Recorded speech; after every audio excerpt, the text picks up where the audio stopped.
Imagine you're 22 years old again. It's your first month at a massive corporate firm, right? Maybe an insurance conglomerate. And your manager drops this digital stack of, a 500 messy, badly formatted, rambling claim forms right on your desk. Oh, yeah, we've all been there. Right. Your job is to read every single one, pull out the relevant names, the dates, the incident details, and just punch them into a central database. A total nightmare. You're going to absolutely hate every second of it. It is so tedious and repetitive, but what you probably don't realize in that exact moment is that this boring, towering stack of digital paper is serving a vital purpose. Yeah. It is literally the only thing keeping you from being completely professionally obsolete in 10 years. Exactly. It's the corporate equivalent of a cognitive gym. You think you're just, moving data around, but your brain is secretly building the pattern recognition you will rely on for the rest of your career. And what happens when someone comes along and permanently closes that gym? That is our mission for this deep dive. Today, we are exploring the radical, ground-up transformation of the modern workforce. And it really is a ground-up transformation. It really is. We're looking at it through the lens of one of the most famously admin-heavy, paper-pushing industries on planet Earth, insurance. Our guide for this is a fascinating article by AI thought leader Johan Steyn. It's titled The New Insurance Career Ladder, From Admin to Advocacy. Which is a great title, by the way. It is, and Steyn is bringing serious receipts for this. His insights are built on top of this massive stack of 2025 and 2026 industry reports from heavyweights like PwC, Aon, Deloitte, BCG, and Databricks. It is a formidable collection of research, and pulling all these threads together reveals a landscape that isn't just shifting a little bit, it's being entirely actively dismantled. So, if you're listening to this right now, whether you work in insurance, tech, retail, or really any complex corporate role you need to pay attention, the everyday fear is that AI is just a job killer, right? The algorithm is coming for your cubicle. Right, that's the standard panic. But what this deep dive explores is how this technology might actually strip away the robotic tasks we've been forced to do and make our jobs infinitely more human. Okay, let's unpack this. People have been talking about AI revolutionizing the office for, what, a decade? At least a decade, yeah. So why have the last 12 months specifically been the absolute tipping point? Well, the tipping point comes down to a fundamental mechanical shift in how software processes information. Generative AI has finally mastered unstructured human language. Unstructured meaning like not just numbers in a spreadsheet. Right. For decades, industries like insurance used automation strictly for numbers. Actuarial tables, risk scores, basic spreadsheets. If an algorithm saw the word flood in a strict keyword matching system, it could, tally a point. Okay, simple enough. But business isn't just numbers and keywords. It is overwhelmingly made up of messy, emotional, unstructured language. Like an email from a distressed client whose business just burned down. Exactly. Older software just sees a wall of text there. It might catch the word fire, but it completely misses the nuance. It misses the urgency, the specific context of the damage, or the fact that the client is mentioning a secondary problem in paragraph 3. Which is where generative AI steps in. Right, because generative AI doesn't just scan for keywords. It actually maps the semantic relationship between the words. It reads that panic email, synthesizes the narrative, and extracts the core meaning instantly. Oh, wow. Yeah, it can take a 40-page handwritten medical history, cross-reference it with a dense legal policy, and summarize the entire thing in 10 seconds. That's incredible. That mechanical leap forward in understanding language is what moved AI from being a cool tech novelty to a full-blown workforce revolution. It can now do the daily reading, writing, and sorting that used to require thousands of human hours. Let's look at what that actually does to the day-to-day grind, because the PwC research from January 2026 officially frames this moment as the dawn of the human AI operating model. Yes, the human AI model. AI is acting as a massive sponge for the grunt work. It's absorbing the data capture, the document checking, the routing of claims. It sounds like AI is becoming the ultimate, hyper-efficient mailroom clerk. I like that analogy. Right, like it reads the incoming chaos, understands the context, pulls the relevant historical files, and triages everything perfectly. But it doesn't actually hand down the verdict, it just preps the file for the judge. That analogy perfectly captures Johan Steyn's first major paradigm shift. Yeah. He argues that in the modern workforce, the act of processing is becoming significantly less valuable than the act of resolving. Processing versus resolving. Exactly. Historically, a company needed armies of people simply to move information from point A to point B. Taking data from a PDF form and typing it into a database, that's processing. Right, the miserable job we talked about at the Yeah. start. Exactly. But because AI can now triage those claims, extract the key fields, and flag anomalies instantly, the market value of a human doing that, processing drops to near zero. So when you automate the routine, the only things left on the human's desk are the absolute nightmares, the exceptions. What's fascinating here is how that elevates the human role. Mm. Because think about it, what is left over once the routine is gone? The highly complex claims, the vulnerable customers going through a traumatic life event. The messy human stuff. Yes, the cases where the physical evidence is ambiguous, or where strict, unbending adherence to a policy rule might be fast, but it wouldn't be fair or legally defensible. AI handles the routine processing, but humans are now reserved entirely for high-stakes resolution. So Steyn notes the latter is moving from admin to advocacy. Exactly. Your job is no longer moving data around a screen. Your job is fighting for the correct, empathetic customer outcome. But I mean, making the human the final judge introduces a massive business liability, which bridges us directly into the second major theme in our source's consumer trust. Oh, absolutely. This is huge. Because if humans are now stepping in to resolve these complex cases, what happens when that hyper-efficient AI mailroom click recommends a decision that denies a customer their payout? Who actually takes the blame? Well, that question of liability forces us to look at Deloitte's 2026 insurance outlook. They put this front and center, stating that scaling AI responsibly is the single most urgent regulatory and business challenge for the industry right now. The most urgent challenge. Without a doubt. If a company prioritizes speed over rigorous control mechanisms, they will destroy their customer trust overnight. If an algorithm recommends declining a claim or hiking a premium, a human being must own that reasoning. They can't just say, well, the computer did it. No, not at all. The human has to look at the AI's output, ensure that it is logically and legally sound, and then be able to communicate that reasoning clearly to the customer. Okay, let me push back on this for a second. We're talking about a corporate environment.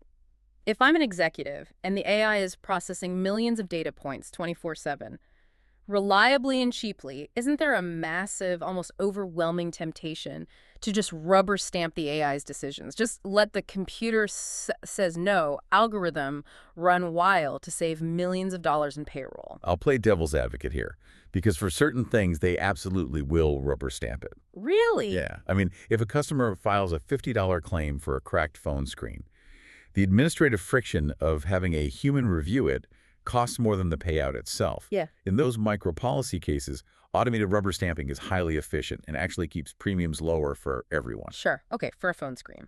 But Databricks released a note in November 2025 pointing out that this logic completely shatters the second you hit anything complex. Oh, completely. Regulators will shut a company down if they just blindly approve algorithmic decisions on life insurance or massive commercial property damage without strong data foundations and plain language explanations. And that tension is exactly why Steyn focuses heavily on South Africa as a brilliant microcosm for this global challenge. How so? Well, in a developing market like South Africa, AI offers a massive protective opportunity. By letting AI handle the vast majority of the administrative load, an insurer drastically reduces their cost to serve. Okay, so it gets cheaper to run the business. Right. If it used to cost $5 in human labor to process a basic policy update, and AI drops that to 5 cents, you suddenly change the math of who can afford to be insured. You lower the barrier to entry, meaning you can design much more affordable financial safety nets for a broader public. The potential to expand access is incredible. But as the Databricks note warns, this utopian vision of affordable AI-driven microinsurance is entirely dependent on governance. Right, there's always a catch. If you cut corners on privacy discipline, or if your AI introduces systemic bias into who gets approved for a policy, the regulatory backlash will be catastrophic. The technology can democratize the industry, but only if the humans in the loop act as the ultimate backstop for accountability. So we've established that the future of work in insurance, and honestly in almost any knowledge-based industry, means humans are doing the high-level, complex, accountable work. They're resolving. Yes. But diving into that reality reveals a massive, almost invisible structural flaw in how we build careers. Here's where it gets really interesting. Steyn calls it the apprenticeship problem. This is such a critical point. We were just talking about the cognitive gem. I want to look at how we actually build intuition. I remember my first corporate job out of college. I spent 6 months doing nothing but manually reconciling Excel columns, hunting for mismatched invoice numbers. Oh, brutal. I was miserable. But the secret of that miserable busy work was that it forced me to look at 10,000 normal invoices. By the time I moved up, I knew exactly what a normal invoice looked like, which meant my brain could instantly spot a fraudulent or anomalous one. Exactly. It's training data for your brain. We treated grunt work like corporate hazing, but it was actually mandatory cognitive conditioning. AI didn't just take away the busy work, it removed the weights we use to build our intuitive muscles. And if we connect this to the bigger picture, we realize this isn't just a temporary HR hiccup. It is an existential threat to the global talent pipeline. Existential. Yes, because competence in any complex field is built through repetition. Steyn points out that industries have traditionally trained their people by starting them on routine tasks and slowly dialing up the complexity over a period of years. Right. But if that routine layer shrinks to zero because generative AI is doing the data entry, the bottom rungs of the career ladder just vanish. Leaders have to deliberately invent new ways to train people, or the system collapses. If you are listening to this right now, think about the gut-level judgment and intuition you rely on today to do your senior role. If an AI had handled all the foundational repetitive tasks of your early 20s, would you actually possess that judgment? You really wouldn't. You can't just hire a 22-year-old out of college and say, hey, the AI did all the basic math and gathered the documents. Now I need you to make a complex, legally binding judgment on this million-dollar fraud case. They simply won't have the context. Without deliberate, manufactured entry pathways to replace that busy work, companies are going to face a hollowed-out workforce. They will have fewer entry-level roles today, which mathematically guarantees they will have zero capable senior leaders tomorrow. It's like trying to teach someone to be a master chef, but the AI does all the chopping, all the measuring, and all the temperature control. You just ask the human to walk into the kitchen at the very end and adjust the seasoning. Right. They won't know what the food is actually supposed to taste like. Exactly. Having identified this massive problem, we have to look at how the industry is trying to solve it. Because the source material doesn't leave us hanging with a doomsday scenario for junior employees. Thank goodness for that. Let's transition to the blueprint.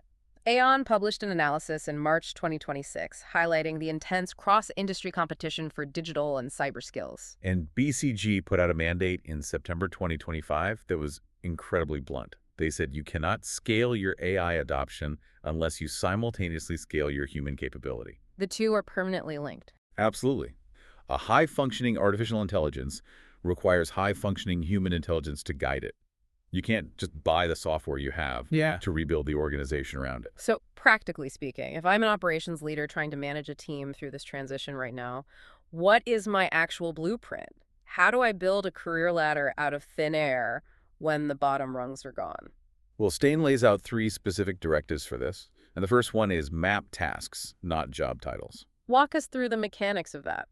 Traditionally, a company looks at a job title, like claims adjuster, and asks, can AI do this job? But jobs aren't single monolithic things. They are bundles of discrete tasks. Leaders need to break the title down into its component parts. Like separating the data entry from the phone calls. Exactly. If an adjuster does 20 different things a day, you map them out. Data extraction. That task gets automated. Drafting a preliminary summary. That gets augmented by AI. Negotiating a disputed payout with an angry client. That task remains strictly human-led. Yes. By mapping the tasks rather than the title, you carve away the admin and rebuild the role entirely around outcomes. You are literally redesigning the job description to focus on customer advocacy, fraud investigation, and risk advisory. Okay, but if task mapping solves the immediate HR problem of what people should be doing, it still doesn't solve the fact that the junior employee doesn't have the intuition yet. If they aren't learning by doing routine data entry, it feels like we need to treat corporate jobs the way we treat doctors, like a medical residency. That is precisely Steyn's second directive, building structured coaching and supervised casework for your junior staff. Because the natural, slow osmosis of learning through grunt work is gone, the training model has to become incredibly deliberate. So how does that work in practice? Juniors need to be given complex cases right out of the gate, but they work on them alongside the AI tools under the intense, structured supervision of a senior expert. You have to manufacture the progression from tool-assisted work to independent, high-stakes judgment. The company has to actively teach the intuition that used to happen organically. The medical residency model makes perfect sense. You don't learn surgery by just watching an algorithm do it.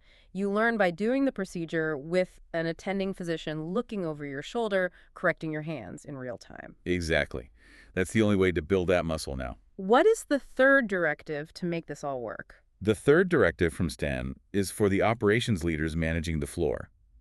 You must implement a real, genuine, human-in-the-loop design. And he stresses the word real, not just a symbolic rubber stamp. Meaning not just a human whose only job is to click approve 500 times a day until they become completely numb to what they're actually approving. Right. A real human-in-the-loop system requires clear, rigid escalation rules. The system needs to know exactly when the AI must hand the file over to a human due to ambiguity. It requires strict audit trails so a regulator can see exactly how a decision was reached. That makes sense. And most importantly, and this is perhaps the hardest pill for legacy corporate culture to swallow, the metrics must change. You can no longer judge your employees based on how many claims they process per hour. Because the AI is doing the high-speed processing. If you measure a human on speed, you are just encouraging them to cut corners on the complex cases. Your metrics must fundamentally pivot. You have to measure the quality of the resolution, not the speed of the processing. The whole point of this technological revolution is to reserve human time for the moments that require empathy, critical thinking, and negotiation. Right. Therefore, you have to actually measure and reward the empathy and the accuracy, not the throughput. Yeah. It's turning the traditional corporate incentive structure completely upside down. So what does this all mean? When we look at this entire stack of research, from Steyn's granular insights to the massive data trends from PwC, Deloitte, BCG, Databricks, and Aon, the overarching narrative here is incredibly empowering. It really is. This isn't a story about inevitable mass job losses, and it's not a story about guaranteeing job safety either. It is fundamentally a story about job redesign. AI is coming in and aggressively stripping away the admin. It's taking the paperwork, the data entry, the endless cross-referencing. All the stuff we hated anyway. Yeah. Exactly. And what it leaves behind are the uniquely, undeniably human traits. It elevates empathy. It elevates complex negotiation, nuanced fraud judgment, and true, genuine customer advocacy. It forces us to stop treating humans like bad robots. Yeah. But this raises an important question, and it's really the ultimate takeaway from Steyn's analysis. How are companies going to manage this transition over the next 2 years? It's the million-dollar question. The executives who look at AI merely as an IT implementation, like a quick software patch to cut payroll costs, they're going to hollow out their workforce, destroy their consumer trust, run afoul of regulators, and ultimately fail. Yep. But the leaders who treat AI implementation as a comprehensive workforce strategy, those who deliberately rebuild the career ladder around these elevated human skills, they're the ones who are going to win the next decade. They will be the ones who finally deliver on the decades-old corporate promise of genuine customer advocacy. It's a massive structural challenge, but an incredible opportunity to redefine what work actually feels like. Which brings us back to where we started. We talked about how you used to learn by carrying the heavy load, doing the miserable busy work in the cognitive gym to eventually build your intuition. But those weights are now being lifted by algorithms. So I want to leave you with a thought. Something to chew on that builds right off that apprenticeship problem. If AI takes over all the routine, foundational tasks of tomorrow's junior employees, will the true experts of our future society actually be the people who are best at managing the machines? Or will they be the ones who stubbornly refuse to let their own human empathy and intuition atrophy? Something to think about the next time you eagerly hand off a boring task to an algorithm. A fascinating tension to keep in mind as the landscape continues to evolve. Thank you so much for joining us as we unpack the future of work and the changing shape of the corporate ladder. Keep questioning, keep learning, and we'll see you on the next deep dive.